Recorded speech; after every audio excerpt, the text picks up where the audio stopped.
I'm Dr. Connie. I'm your host of Mind Your Health podcast. I share my unique perspective both as a practitioner and a patient battling autoimmune condition for over 25 years because I had to figure things out on my own, and my education and my practical approach as a patient allows me to truly integrate it so that you can be whole and the burden of sick care is no longer your own burden to carry. And this is what we help you with in this podcast. Hey everyone, today is going to be all about the benefits and the power of breath with stress reduction. So stress is the culprit of most of our chronic illnesses out there. And I'm particularly intimate with the breathing because, as an autoimmune patient, whenever I would get sick, I would be short of breath. And I have a tendency now that I am much more aware and been doing this work for so long, right before the onset of a flare, I would be very shallow in my breath. It would be so hard to take a breath. I remember doing this a lot, like this is called hansum in Korean, and it's sort of like a very negative thing to breathe like that. But I remember when I feel helpless, or if I have a lot of things on my mind, and this was particularly true when I was married in the past, and there would be a lot of arguments that would get me all riled up, and I would almost fighting for my breath all the time. And I realized there was a pattern. Despite the fact that I was practicing yoga, I would have a holding pattern with my breath. It's called the Valsalva maneuver, and it would be completely subconscious, and I would just hold my breath and white knuckle through something, a hard pose or something, and then get through. But here's what I want to tell you is breath is so important. We can live days without water. We can, go weeks without food. We cannot go long without the breath. So breath brings oxygenation into the body. There's 4 molecules of oxygen in your red blood cells, and the carbon dioxide needs to leave the body to enable you to breathe. And if you're not being able to breathe deep and bring awareness to your breath, we're not oxygenating our blood that goes to our brain. And it's no wonder why we have foggy brain, memory collapse, and lots of dementia and all the things. And Alzheimer's is on the rise because there's a blockage not only in our postural output, but because when we have poor posture, it's really hard for our lungs to expand, to create that lung space to inhale the air that it needs.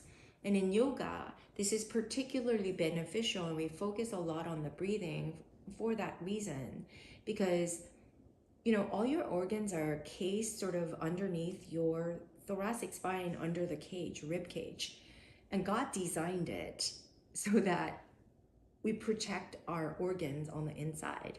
So it's no wonder why we have the rib cage down to T12, like going all the way down, connecting to our sternum to really protect the inside. Because without that, we wouldn't have any barrier, a hard barrier. Same thing is true with our skull. If you really feel it, there's the skull, right? And there's sutures that bring it together because the matter inside your brain is so soft and so easy. If we don't have that hard structure, it's the most important. So it's no wonder why we have the brain protected. What I want you to understand is metabolism and detoxification requires the breath, and that breath is life. And in Eastern philosophy, really breathing is the hallmark of somebody's health. And many of you, if you're sitting here watching me, you probably didn't think one time about your breath. Because I will tell you, over 25 years of working with patients independently or intimately as a physical therapist, I've seen there's a lot of shallow breathers. And when I bring awareness to their breath through our yoga practice, they are so surprised to find out that some of them can't even move their ribs. They don't expand. the muscle control between the ribs, which is called intercostal muscles, it just doesn't even expand back and forth because they're so stuck in forward posture, forward head. They're so shallow. And that doesn't allow for you to expand your heart, expand your lung space, to have that endurance to go get whatever you need to go get. And you can't even run. So this yoga practice is really hard on so many levels because they're not able to expand. They get lightheaded and they have to sit down. Their blood pressure, everything is affected. So I want you to think about your house being like a freeway, but you've got so many traffic jams. And when you've got traffic jams going up to your brain, guess what? There's no nutrient going up there. And if you don't have oxygen going to your brain because you're not breathing properly, well, that's one reason to start to pay attention. Because I just want to say that breathing not only helps you with stress reduction, but it does what's called a heart, brain, and lung coherence, where it connects the three and really starts to bring your body back in harmony. It affects your nervous system in the most effective way.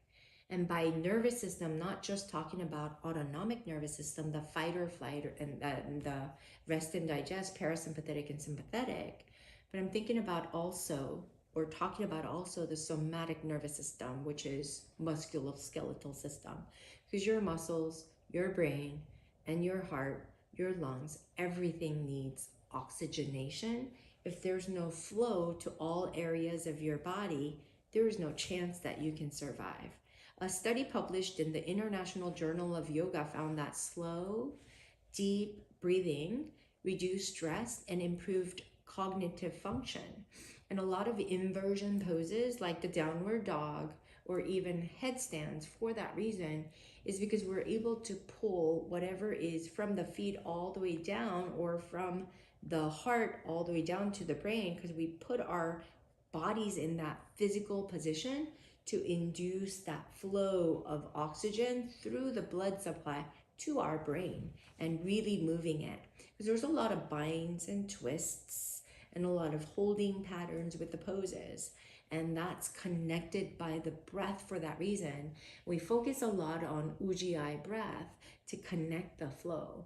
And yeah, when you're doing cardiovascular, if you are a runner and going out to walk or jog, when you do that, there's a specific way that you breathe to get the air. If you're a swimmer, the same thing.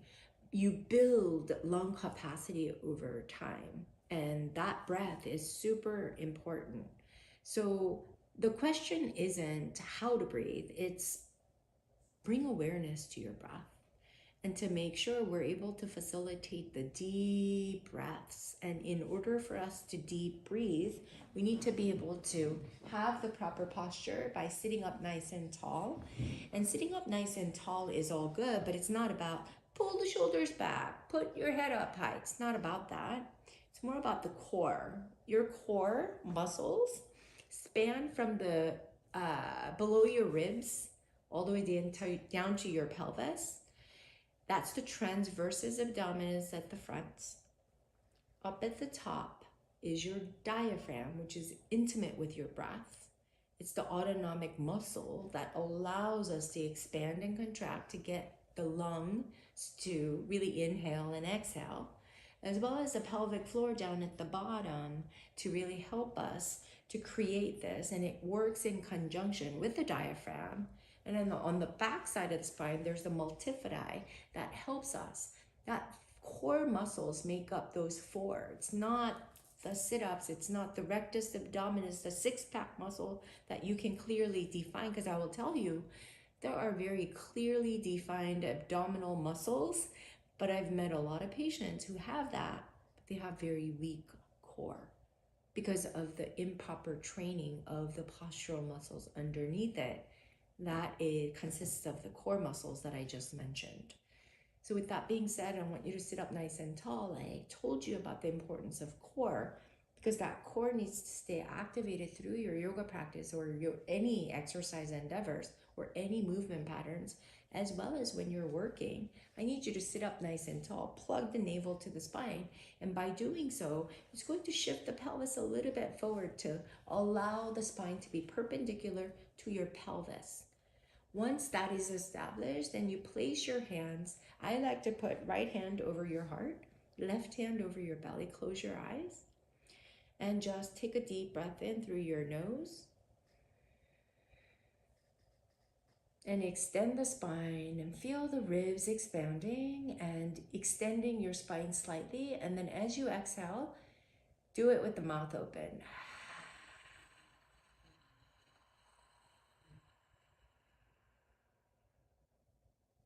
Make it as effortless as possible. Not a lot of people, when I teach the breathing techniques, they're like, you're going to hyperventilate. I'm already dizzy from doing that. That's not the right way. When we talk about the calmness, is diaphragmatic breathing is expanding all the way, and it's going to naturally recline or not recline. Extend your spine and take your head up.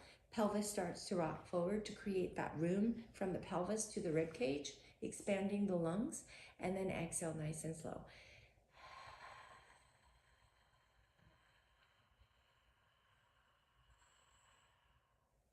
Make the breath even and steady. Once you get a hang of this diaphragmatic breathing, what really helps me and my students in my yoga studio is to do a 4-7-8 breathing. So you inhale for 4, hold for 7, exhale for 8. Okay, so we're going to do this. We're going to inhale for 1, 2, 3, 4, hold, 7, 6, 5, 4, 3, 2, 1, and exhale for 8, 7, 6, 5, 4, 3, 2, and 1. I'm not going to say it. Count of 4 in, 7 hold, and exhale for 8. Inhale.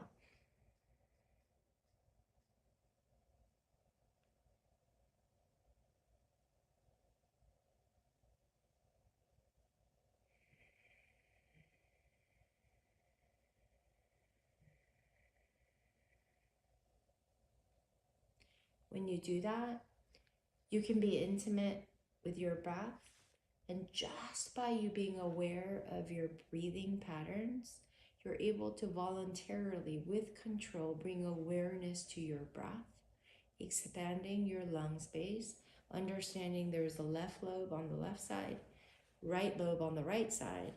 And then notice how when you sit up tall, you're able to expand the lungs a little bit more.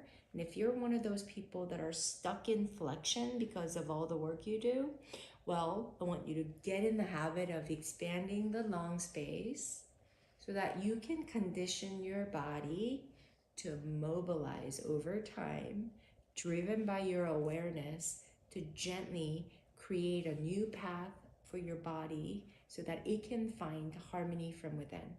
Because once you do that, you have more oxygen going to your brain.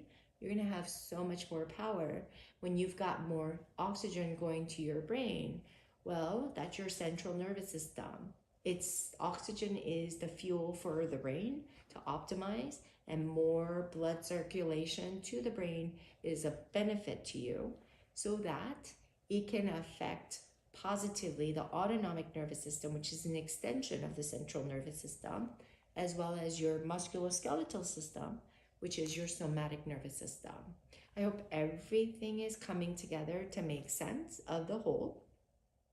The way I want to leave you with is, how do you really incorporate the breathing in your daily life? Well, sometimes when I feel like I am feeling anxious or I feel like something's coming up, I just sit and simply slow my breath. I don't tell myself I'm going to meditate. I don't do any of. I just breathe and just reconnect with myself. And when I do, I'm able to calm myself and really be able to tune inward. I also do this before going to sleep, as well as first time when I wake up. You know how in the morning you want to stretch? Take a deep breath in. I stretch and do a little bit of movement with my arms to expand my ribs, because all night, I don't know what position you sleep in, but I get into a fetal position a lot. And I want to open to prime my mind and body. And once I do that, I feel so clear, so refreshed, and so renewed. I want you to try that. And that's a tool you have at your arsenal to tap into any time so that you can regulate your nervous system in this most powerful way.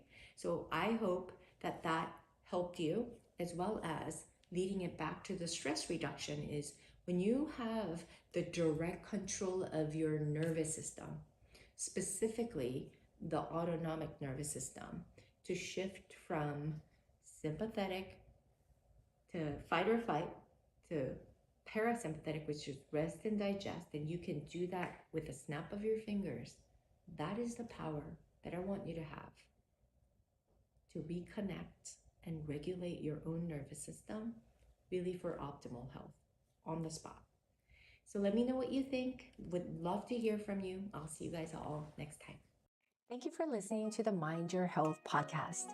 If you enjoyed the episode, we would so much love it and appreciate it if you share it with someone who could benefit as well as to subscribe to this podcast on Apple Podcasts, Spotify, or anywhere else where podcasts are found, and leave us a review. We would be so grateful, and it helps us to reach more people just like you, so you can become more empowered to enjoy longevity and health. You can follow me on TikTok, Instagram, and YouTube at Dr. Connie Chung. And of course, you can subscribe to this podcast for a new episode every single week. Thank you again.